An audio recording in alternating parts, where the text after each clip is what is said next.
Okay, so good day everyone.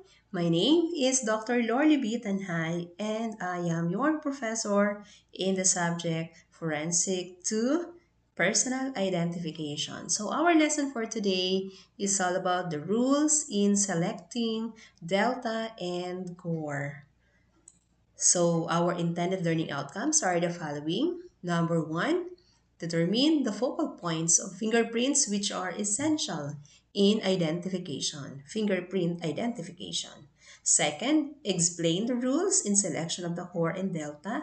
Third, name the different types of ridges and delta.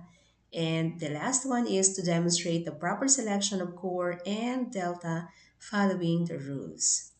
So, to start with the rules in selecting delta and core locations, we need first to identify essential elements in our fingerprints, which are the ridge, the furrows, the core, and the delta.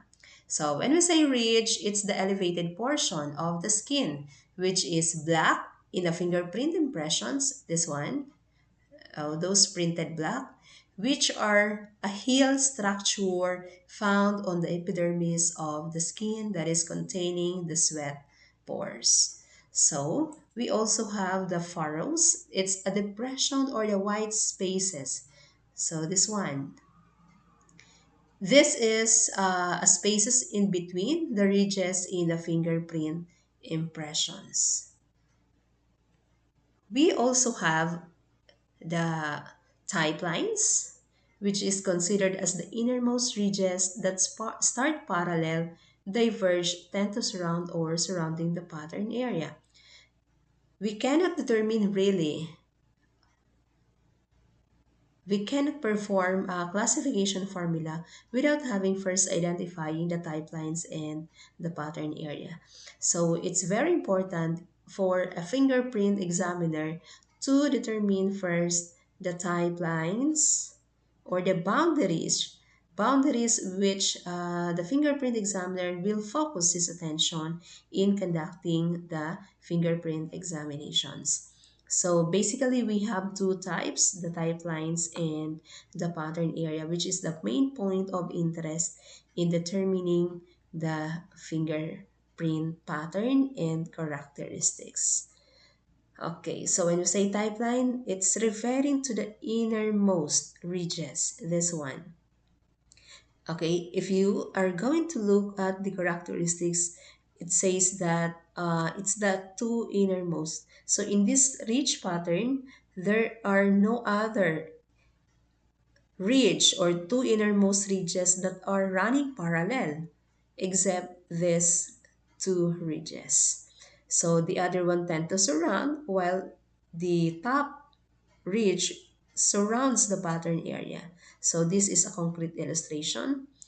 Okay, so this is type line 1 and the second type line. So that surrounds the pattern area. Okay, so it's just like a boundary, no? So of the fingerprint because we cannot afford to count everything in our friction skin. So we should have a focus, a boundary for us to be able to efficiently conduct an examination of the fingerprint. So next is the pattern area. So as what I am saying, when we say pattern area, this is the part of a loop or a whirl in which appears a core. Here, here is the core and the delta. And the ridges, which are the concern in regard to the interpretation and classification. So it is present in all patterns, but in a plane and tented arches, it is impossible for us to define as pattern area of loops and whirls are enclosed by the type lines.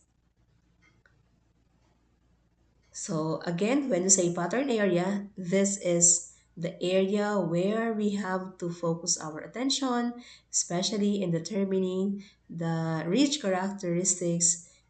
That is the point of interest of the examiner in counting. Okay, another one is the delta and the core. So we have these two elements of a fingerprint, which is also known as the inner and the outer terminus. When we say inner terminus, that's referring to the core or the extreme center or the heart of a fingerprint pattern, while the delta is the external or the outer terminus of the fingerprint pattern. So if you are going to look at the illustration, so here is the core and this one is the delta. So this is the outer terminus and this one is the inner terminus. Okay, so let us now define what is core. Core is the approximate center of a fingerprint impression, as what I said. It will always necessary to concern ourselves with the core of a loop type pattern. So because in the loop pattern, we do the ridge counting. That's why it's essential for us to identify the core and the delta. So illustration number one, we have here the core, so the centermost or the heart of a fingerprint pattern, whereas the delta that is usually located at the point of the divergence of the type line. So a while ago, I have mentioned to you the type lines, and when you say type lines, this is referring to the two innermost ridges that runs parallel tend to surround or surrounding the pattern area. Okay, so and this is the pattern area. Okay, so here again we have the type lines, this one. Okay, we have the delta and the core. Okay, delta is a point on a ridge at or in front of and nearest the center of divergence of the type lines. So delta is usually found on the triangular shape, no? So it's where we can see, no? It's in the point of the divergence of the type line. It's in the opening of the, okay, opening or the this one. Okay, the point where the type lines diverge or split apart. Okay, so this is usually, okay, the point where the delta was located. Now, let's proceed to the different ridge characteristics so that we could go on with the rules in the selection of delta and the core. So, the first ridge characteristics, or when we say ridge characteristics, it's the details of the ridge structure, formation, and elements which differentiate one fingerprint from one another and which impart individuality to each fingerprint. So we have here an example of a ridge, or these are a ridge characteristics. So we have the ending ridge, the spur, we have the bridge or crossover, we have short ridge, we have the lake islet enclosure, we have also the dot, and we have a bifurcation. So these are just some of those many ridge characteristics that can be found in the fingerprint pattern. Now, let's proceed to the delta or the different types of delta. So a while ago, I have mentioned that delta is the outer terminus and also a very important point of concern of the fingerprint examiner. So we have six types of possible deltas. First is it can be a bifurcation. Second, it can be an abrupt ending, a dot, a short ridge, a meeting of two ridges, or convergence. Or it's a point on the first recurving ridge located nearest to the center and in front of the divergence of the type line. So we have here the first recurving ridge. Now, in the case that there's no meeting ridge, no short ridge, no that, ending ridge, and bifurcation. Now, the first recurving ridge that is located near the center or point of divergence of the type lines can be considered as a delta. Okay, so to illustrate, we have here the different types of the ridges and could be possibly a type of a delta, as what I said earlier. Okay, so that's six types of delta, the bifurcation, and so on. Now, we have here the different types of ridges. the spreading apart of two lines which have been running parallel or nearby parallel, and this is called as divergence, meaning divergence. Okay, so this the spreading apart, no, and we have to be uh, particular with the convert with the divergence. So because we need in fingerprint examination, we really have to identify the point of the divergence of the type lines, or where the specific point where the two ridge split apart. Okay, and we also have the bifurcation. Okay, it's a forking or dividing of one line into two or more branches. So just like in the illustration, we have here a single ridge that fork or divide or splits into two branches. Bifurcation because from the word bi that means two. Okay, we also have the recurving ridge. So another type of ridge is a recurving ridge. And when we say recurving, it's a ridge that curve back to the direction from where they started, just like this one, from this point going there. Okay, so it usually goes to the point where it started. So, 1, 2, 3, these are an example of a recurving ridge. Whereas this one, the ending ridge, the end point is called as the point of the core or core. And of course, here the bifurcation. So, this point where the single ridge fork or split is the point of the delta. Okay, so next is a convergence. So when we say convergence, this is a type of ridge that is characterized by meeting of two or more ridge at a certain point. So here, the meeting of these two ridge at a certain point is called as the convergence or meeting ridge. Okay, so but you have to be very careful in looking into the convergence. You need to identify the point where that ridge, the two ridges that is running parallel meet at that point. Okay, and we also have the enclosure. Enclosure is a single ridge which is split into two or more branches at a certain point meet again to form a single ridge. So enclosure, or sometimes this is called as lake, eyelet, depending on the size. Okay, so it's just like an eye or eyelet or enclosure. Now, we have also dot. No? This is a ridge possessing single pore. So the point of identification between the dot and short ridge is that in the dot, there's only one pore located or can be found in that ridge, whereas in a short ridge, there are two or more pores that can be found, just like in the illustration. So the point of difference is the length. Of course, if it is shortest, there should only be one pore. However, if it is longer than the dot and there's possibly two or more pores, then it could be a short ridge. And of course, we have the ending ridge. When we say ending, it's the terminus of the short or long ridge. Terminus meaning yung ending point, no? So this is an ending point. Okay, these are an ending point. This one, this one. So, yan po yung mga ending point of ridge. Now, let's go to the rules in the selection of delta.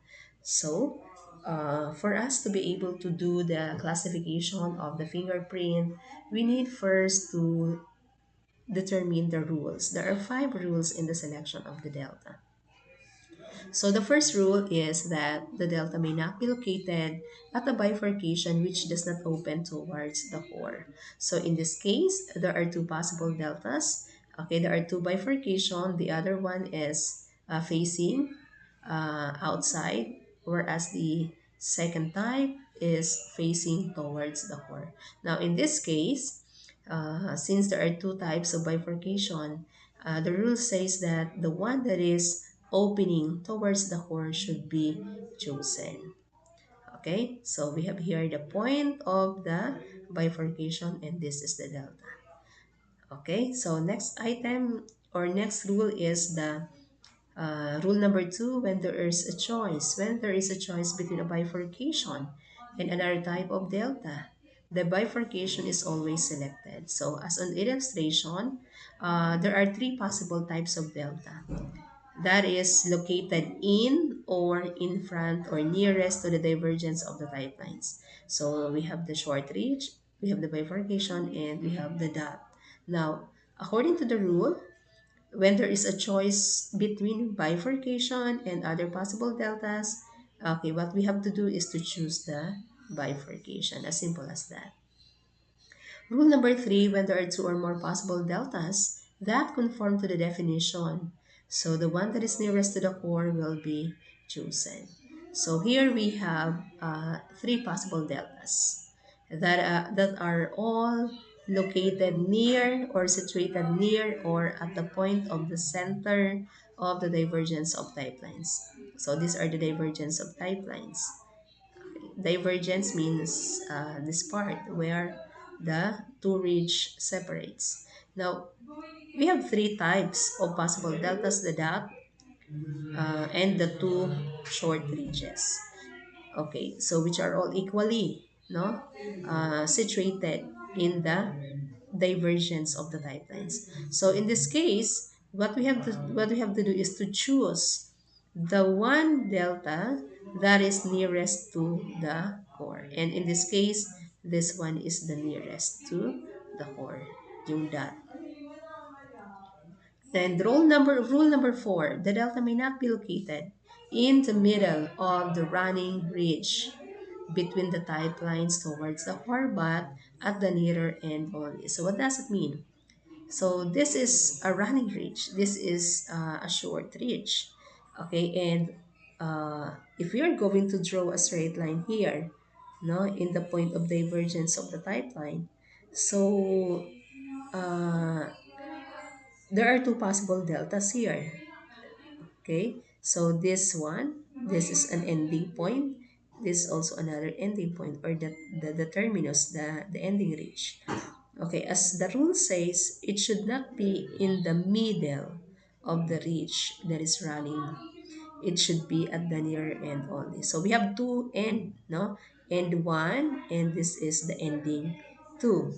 Now, what we have to do here is to choose the one that is nearest to the core, not this one, because this is farthest from the core. So that is rule number four. Okay, and the rule number five is when there are two or more possible bifurcation deltas, just like the illustration, there are three bifurcation that is all conforming to the definition, meaning they are all facing towards the core. So in this case, what we should do is to choose the one that is nearest to the core. And in this case, the third delta is the third bifurcation is chosen. So this is the first, second, and the third bifurcation. Now we have to choose this one because this is the nearest to the core. So those are the five rules in the selection of the delta. So we will be using these rules particularly when we do the ridge counting of a loop pattern. So this is only applicable for a loop pattern. Okay, now let's move to the determination of the rules in selecting core. So we have first rule in the selection of core, we have to consider the innermost sufficient recurve.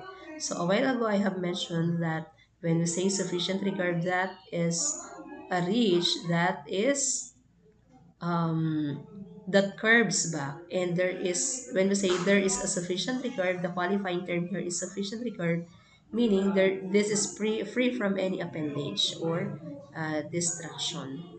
So this is an example, no, of a sufficient recurve, wherein we can have here uh, left and right shoulders. There's a shoulders at this point. Now, in selecting core, we have to consider, okay, the sufficient recurve as a core. But we have to proceed to step number two for us to be able to identify which really from this, okay, reach, no, we are going to point or to identify or to locate the core. Is it in this left shoulder or is it on the right shoulder of this sufficient recurve? So let's proceed to the rule number two for us to be able to identify which is really the core in this kind of example. Now, the rule number two says that when the innermost sufficient recurve contains no ending ridge or rod rising as high as the shoulder of the loop, the core is placed on the shoulder of the loop farther from the delta. So this is what I am saying, that since this is a sufficient recurve, okay, we have to consider the left shoulder of the loop that is farther from the delta. Because this is the delta, meaning we have two shoulders, okay, this one and this one. So what we have to choose is the one that is farther from the delta. So that is rule number two. Now for the rule number three, okay, the rule is that when the innermost sufficient recurve contains an even number of rods rising as high as the shoulder. Okay, when we say uneven numbers, it's pertaining to odd numbers. We have 3, 1, 3, 5, 7, 9, and so on. So those are uneven numbers. Now, in this case, it's very easy because what we have to choose is the centermost, no, ridge. Now, in this case, 3, the center is the second ridge. Okay, so meaning this one is the core. Okay, of course, this is our delta. Okay, now what if the sufficient recurve contains, no, this is the sufficient recurve, contains even number of rods rising as high as the shoulder. So, in this case, the core will be placed upon the end of the farther one, no? So, of the two center rods. So, here the two center rods is this, okay, the second and then the third, because there are four uh, ending ridge here. So we have to choose the one that is farther from the delta. So always remember, in selecting core, it should be the one farther from the delta. However, in selecting delta, it should be the one nearest to the core. Okay, and the last rule is for the interlocking loops. We have here uh, the interlocking loops like two sufficient recurving ridge. Okay, so interlock together. Now, in these joined loops, what we have to do is to make one loop with a rod or rods inside, we have to join the two loops with an imaginary recurve. So here, this is an imaginary recurve that was used to join these two interlocking ridges. No, so this is making one loop with rod or rods inside. Now, what we need to do is to count the rods shoulder high and then fix the core. So in this case, example number one, so there are two sufficient recurves that interlock together. So since it reaches, no, the shoulder, okay, of the loop, this is the sufficient recurve. X is the this is the imaginary line. So for us to be able to identify the shoulder of the sufficient recurve. Now in this case, tumapat siya dun sa center. So we have to consider this as the core. Illustration number 2. Okay, yung interlocking niya is masyadong mababa. So that's below the sufficient below the shoulders of the sufficient recurve. So in this case, what we have to do is to consider this as two ridges. Count them two and select the one that is farther from the delta. And for the last illustration, so we have again here interlocking. However, the interlocking is very, um, okay, that's above the sufficient, no? The shoulder of the sufficient recurve. So in this case, since here is the, okay, the imaginary recurve, no? As we draw the imaginary recurve here. So what we have to choose is the last one, no? So the one ridge that is farther from the delta. So as simple as that. So that ends my presentation for the rules in the selection of the core and the delta. So in our next lesson, we are going to determine the ridge counting and the ridge tracing for the words. So, okay, thank you so much for joining our lesson for today. I hope you learned and see you all next video.